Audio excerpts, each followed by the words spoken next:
पहले की बात है, मेरे घर में किसी बच्चे के बाहर से बहुत जोर जोर से रोने की आवाज आ रही थी। बालकनी में देखा तो नज़ारा कुछ ऐसा था। तो बाहर ये सब्जी वाली खड़ी थी एक ठेला लेकर और एकदम टर्निंग पर, और उसके साथ ये छोटा बच्चा था जो कि ज़ोर ज़ोर से चीख चीख कर रो रहा था। पहले ये ज़मीन में खड़ा था, जब तक मैं मोबाइल लेके आई, मैंने कैमरा ऑन किया तो मैं देख रही थी कि वो उसका हाथ छुड़ाकर सब्ज़ी वाले का भाग रहा था, जो भी है, इसकी माँ है या दादी है। और तो उसने उसको ठेले पर बैठा लिया। ठेले पर भी आप देख रहे हैं उसने पानी की बोतल फेंक दी और सब्ज़ी उठा उठा कर फेंक रहा था और पूरे ज़ोर से वो चिल्ला रहा था। वो लेडी उसको समझाने की कोशिश कर रही थी मगर वो मान नहीं रहा था। अब घर में अगर ऐसा जिद्दी बच्चा हो तो कैसे इसके साथ जिया जाए, कैसे इसे सही किया जाए, कैसे इसकी जिद को खत्म किया जाए। एक वो बच्चा जो बोल सकता है, अपनी बात आपसे कह सकता है और आपकी बात को समझ सकता है। उसकी हर जिद के पीछे उसकी कोई ना कोई सोच होती है, कोई ना कोई बिलीफ होता है।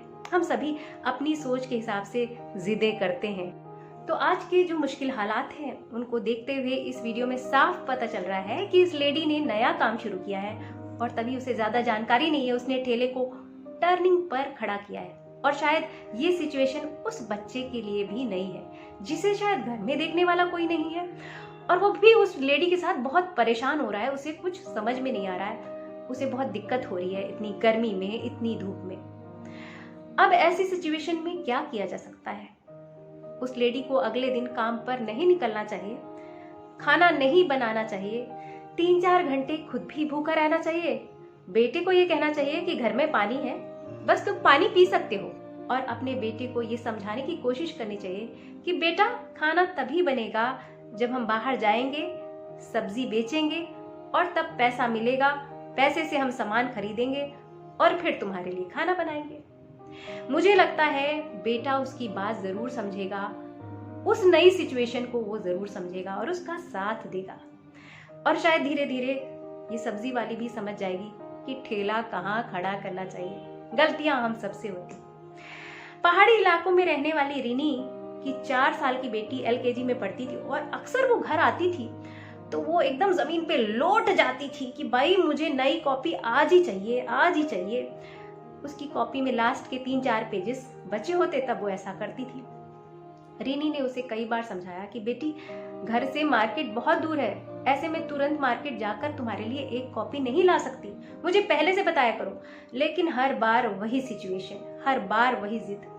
कई बार रिनी ने उसकी कस के पिटाई कर दी, उसे बहुत डांट लगाई, उसकी बात भी नहीं सुनी। खैर डांट खाकर बेटी चुप हो जाती थी लेकिन अगली बार फिर वही जिद करती थी। एक दिन रिनी की फ्रेंड आई हुई थी और रिनी की बेटी ने वही जिद चालू कर दी। तब रिनी ने उसे बताया अपनी फ्रेंड को कि देखो इसका ये समझ में नहीं आता है मुझे कि ये जब देखो तब ऐसे जिद करती है कि अभी जाकर कॉपी लाओ, अभी जाकर कॉपी लाओ। तब रिनी की फ्रेंड ने रिनी की बेटी को बुलाया और पूछा, बेटी अगर एक दिन के लिए आप दूसरी कॉपी में लिख लोगी, अगर कोई कॉपी खत्म हो गई है, और अपनी मैम से बोलोगी कि मैं ये नई कॉपी जब आ जाएगी उसमें कॉपी कर लूंगी, तो क्या मैम आपको डांटेगी? तब रिनी की बेटी ने कहा, डांटेगी नहीं, मारेगी, मारा उन्होंने मुझे, मारा।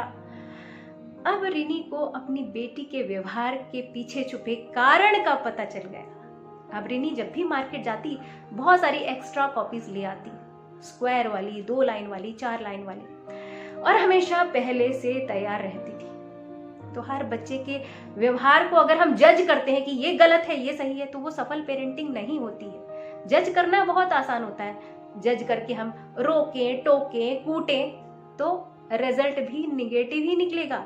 लेकिन अगर हम उसके इमोशन से, उसके व्यवहार से कनेक्ट करते हैं और उसकी सोच को, उसकी बिलीफ को या तो सही दिशा देने की कोशिश करते हैं या फिर उसके पीछे छुपे कारण को समझने की कोशिश करते हैं, तो हम हमेशा अपने बच्चे से कनेक्ट करते हैं, उसकी समस्या का समाधान करते हैं और उसकी जिद को खत्म करने की सही कोशिश कर पाते हैं। तो ये बातें, ये कहानी आपको अच्छी लगी हो तो वीडियो को लाइक करिएगा, शेयर करिएगा और चैनल को सब्सक्राइब जरूर करिएगा।